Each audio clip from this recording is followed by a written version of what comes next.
Welcome to Highline Excel 2013, class video number 27. Hey, if you want to download this workbook, week 5, click on the link below the video.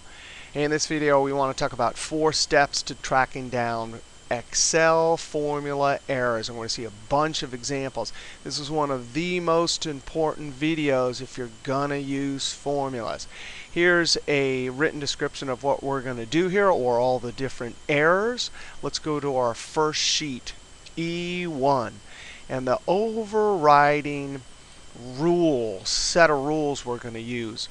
1, 2, 3, 4. First, when we find a problem with our formula, we're going to hit the F2 key to put it in edit mode. Look at the formula and look at range finder. That'll help us see if there's something wrong with the formula. Then, if that doesn't work, we'll run evaluate formula, or use the F9 key to evaluate just a particular formula element. Again, we're trying to track down errors here. Once we find the part of the formula that's causing the error, then we go look at it. Then we look at formula inputs. Are they correct? The actual cells. Finally, and the hardest one is if you get a data set that's all messed up, oh, that's trouble, and it's called cleaning. Oftentimes, when you get data, it's not in the form you want, and so you have to go and clean it. All right, let's look at our example here. I'm going to zoom in, highlight, and go to the View, Zoom to Selection, or Alt-WG. All right, so NA error means not available, and that comes mostly from lookup function. So if I hit F2, remember that's our first trick. We look at the formula and we look at the range finder. This beautiful rainbow color coding is put there for a reason, so it's easy to track down cell references or formula inputs. And in this case, we can clearly see the table's off. Now, there's a few ways we can change this, but if you point to the edge and you see your move cursor, that's the move cursor, click and drag. Another way is if you come to your screen tip, we can see the purple one's off. You click on your screen tip, lookup array, boop, and now redirect it. And then I'm going to hit F4 to lock it. All right, so that's range finder. Now we also need to look through this formula. This is a formula that's supposed to look up an entire column. So I'm looking through, each part of this. The sum is okay. Index is in the right position now. We have a 0 for row number that says get all the row numbers. The match, A11. Well, if I'm looking this up right here, I'm noticing that these are not sorted. So if I'm looking at the entire match, I can see I left this argument off. So again, looking at the formula in edit mode is helping me. I'm going to comma and type a 0 because I need exact match. So the F2 part, look at range finder, look at all the elements, and then enter it. Control enter, double click and send it down. Oh, now there's still some trouble, right? Now we're going to go down to this cell right here, and NA means not available, right? Well, if we hit F2, we've already verified the formula, and the cell references are looking in the right direction. We can see right here it is looking at Majestic Butte.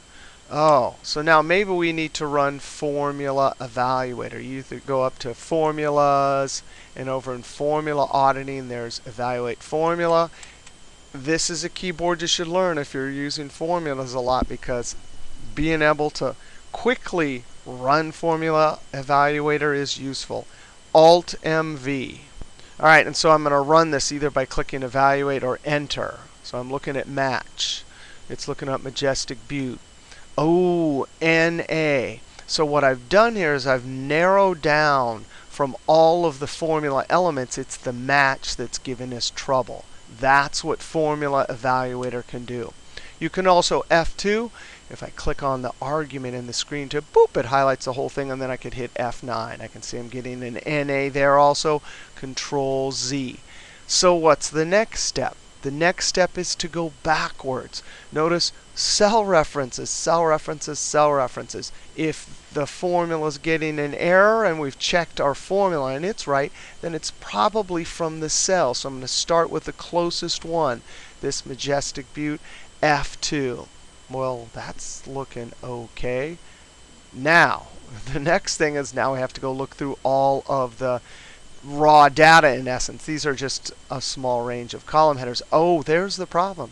Majestic B. So we've called it something different than we have down here. So I'm going to go ahead and try and fix this by backspacing through. And there we go. So we've looked that up. This is the whole column. We've looked it up, and then the sum function adds it. Now what about this one? Alt-MV. I'm looking at match, enter. It looks like okay there, enter. Oh, NA. So it's still that part of the formula. I'm going to go backwards, right? So now I'm going to look at the quad. The quad's looking good. Well, wait a second. It looks fine here. Oh, but let's go up to it and hit F2. Some extra spaces. Boom, boom, boom. Want to hit enter. Looks like it's working. So the holy grail of tracking down formula errors is 1, 2, 3, 4. Look at the formula in edit mode. You have range finder. You look at the formula elements. Then you run formula evaluator, or evaluate part of the formula with F9. Then you look at the actual inputs. Then you look at the raw data. Now let's look at another example here. Name error means that there's some text in the formula that's not an official function name or a defined name, or you have text that's not properly in double quote. I'm going to hit F2. Oh, and right off the bat, a couple things here. If you ever see a cell reference that's black, you know there's trouble with that cell reference. So I'm going to look right here, and sure enough, it thinks that all of that is either a function name, a defined name, or maybe it's some text that's not in double quotes. So it can't find the function M9 match. Not only that, but if I click around in this, if I start clicking in the match, notice the screen tip is still indexed. So all of this, if I were to click, boop, all of that is being considered by index to be part of the array, and that's not correct. So clearly, it looks like right there, if I click after the 9, if I type a comma, oh, I forgot a comma. So here we hit F2, and then we're looking through the formula trying to see if there's something wrong with the formula. Now I can see, oh, from range finder, the range is totally off. If I click and drag, notice I'm not going to let go, but it looks like it was supposed to be the inside parts of this table, so I can move it with my move cursor. But now I need to change the actual size. So I'm going to point to the edge and click and drag. Wow. OK, so range finder to help us find and correct a range of cells. Now if I look through the rest of this, that's pointing to the right place. That one's looking over there. Remember, I could click inside the screen tip on the arguments there. That's okay. That's looking okay. So I'm going to try it. Control Enter. NA. So now I'm going to run Formula Evaluator. Alt-MV. I'm looking inside the match. Enter. Enter. So the first one's working. Notice the first match delivered a 1 to the index. Enter, enter. Oh, so it's that second match. I've isolated using Formula Evaluator. It's the second match. So that second match is pointing towards Majestic. Oh, look at that. So my eyes weren't even working earlier when I was looking at range finder. I didn't even notice that it's the wrong size. So now I can point to the edge. This is a hard one.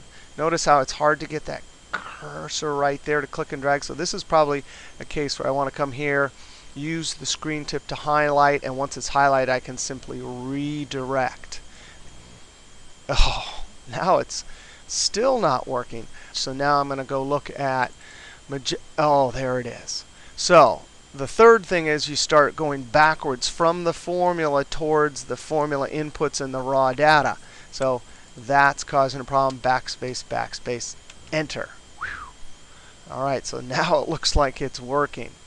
All right, another example. Here, if I hit F2, Okay, well that looks good. I'm going to double click and send it down. Anytime, whoa, so they're all the same answer. Usually that means that the formula, in this case, since it's looking something up, it's still stuck looking up at Bellin. But the rule I always use is whenever I double click a formula and send it down, I go to the last one and hit F2. And sure enough, Rangefinder immediately points out we accidentally are still looking at Bellin. So there it is. It shouldn't be locked. Escape, come back to the top one, F2, double click that, and now I'm simply going to click on that. I'm going to click Escape. Another way to do that is I could have clicked my cursor right inside the lookup and then hit F4, F4, F4. Remember, F4 is a toggle. It keeps toggling through, so we can toggle until we see a relative. Control Enter, double click and send it down. All right, so we saw the 4 steps. A lot of great examples here, but now we want to talk about sometimes more devious problems. I'm going to go over to E2, and on this sheet we have a formula. Sum ifs. It's looking at some criteria. It's looking through the whole sales rep column and the sales. So when we put it into edit mode with F2, it looks like the cell references are all pointing to the right place and the formula is working. So now we go backwards. We look at our criteria input. That's looking okay. We start to look through our column. And I'm going to go from SURAD and find the first SURAD, put it into edit mode. And no way, there's tons of extra spaces. There even looks like there's extra spaces before. And as you look through this column, this data is just messed up. We're not going to be able to do anything with that. This is a situation where you have to clean your data set. Now, luckily, there is a built-in function called trim that will go through and remove all the extra spaces except for single spaces between words. So we could do this a few ways. You could add an extra column and just use that as your sales rep input column for sum ifs, or create the column with trim and copy and paste special values. So that's what we're going to do. So let's type equals trim. It wants text. I'm going to give it that cell relative cell reference, Control Enter, double click and send it down. Now we need to copy this and paste over. So I'm going to click in the top cell, go to Home, Paste, drop down, and the 1, 2, 3 icons are the Paste Special Values. Now we could do it that way. Let me show you a second way to take a column and paste special values. All right, now I'm going to escape. And I'm actually going to pretend like I'm double clicking and sending the formula down. Now here's the deal. You can point to the edge of a highlighted range, and that's our move cursor. But instead of left clicking, right click and then drag. I'm dragging, but you right click and drag it to where you want. And when you let go of your right click, a special pop-up menu shows us copy here as values only. Now there's a bunch of cool options here, but this is the one we're going to do. Oh, that is amazing. And instantly they all work. So we have cleaned our data set. And then you could go ahead and delete this column or hit the delete key to delete the content. I'm going to leave it there. So now our formulas are working right. That's an example of cleaning data. Let's go look at another. And this is a common situation where you have spaces for whatever reason that aren't matching your criteria. Another common example on sheet E3, dates. And so let's quickly build our sum ifs formula. And I'm going to do sum range. That's all the sales. Control Shift down arrow F4. The criteria range, I need to put the date twice, F4, comma. And then I need my comparative operator greater than or equal to, and then join it to the cell reference E6. Now I want you to notice I'm typing this formula out, and as I'm looking, as soon as I see a black cell reference, I know that there's something wrong with my formula. Oh, and there it is. I accidentally forgot to hit Shift to get my double quotes. As soon as I correct it, the color comes back. That's our criteria 1, criteria range 2. It's the same one. Control Shift down arrow F4, comma, less than or equal to, in double quotes, ampersand the upper date. Both relative cell references for the criteria, close parentheses, Control Enter, double click and send it down. Oh, I'm going to go to the last cell and hit F2. All the cell references are looking good, but what is going on here? Well, we could look at this formula. It's looking all right. You could run Formula Evaluator, but this is one of those situations where it just doesn't do much good here, because some ifs just shows you the answer. It's not going to evaluate and show us, I didn't see any trouble there, so escape. We got to go and look at the data. It's coming from all real dates, so that's all good. Data. We got to look at the data. And as soon as you get trouble with dates, you immediately have to think, oh, are those dates really numbers? And if you expand the column, our knowledge of default alignment comes into play. Dates are numbers. When you see numbers aligned to the left, you know there's trouble. Now we're going to see two ways to fix this. The fast and easy way, because you probably don't want to keep these as dates, is to highlight the whole column, Control-Shift-Down arrow, go to Data, Text to Columns. Text to Columns will re-import the dates.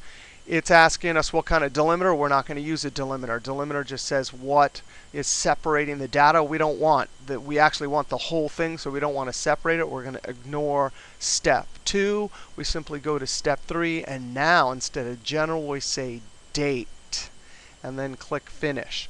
So that's a well-known fix. Dates imported as text. We can re-import them using text to columns, and instantly our formulas are working. Now we're going to go look at another example on E5. And on this sheet E5, we just want to close the video by going through each type of error you might see. Divide by 0, that's an obvious one. You're not allowed to divide by 0. Divide by 0 sometimes comes from a formula. Here we're looking up something, and it's returning a 0. Alt-MV, enter, enter, enter. We can see that index is returning a 0. So formulas will treat this empty cell as a 0. Reference error. So here reference, I don't see any reference here, but watch. Each one of these formulas are pointing towards the A column. And reference errors come from when you delete the cells. I'm going to delete the whole column. Right click, delete. So reference error was caused by deleting. In essence, it's saying, hey, I don't know what happened to the reference. Name error, we saw this earlier. Oh, I can see I misspelled the function name. So when I put an R in, it works. Here, match, oh, January. That was an example of when we meant to put this in double quotes, but we forgot.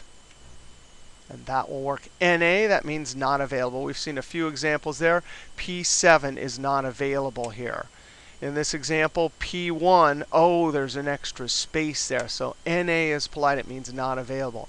Value error, a very important error. You have the wrong operator or argument type. And you can also have array formulas that are supposed to be entered with Control-Shift-Enter that are not entered with Control-Shift-Enter. We haven't talked about that type of formula yet. But here we go. There, you can't square the word red.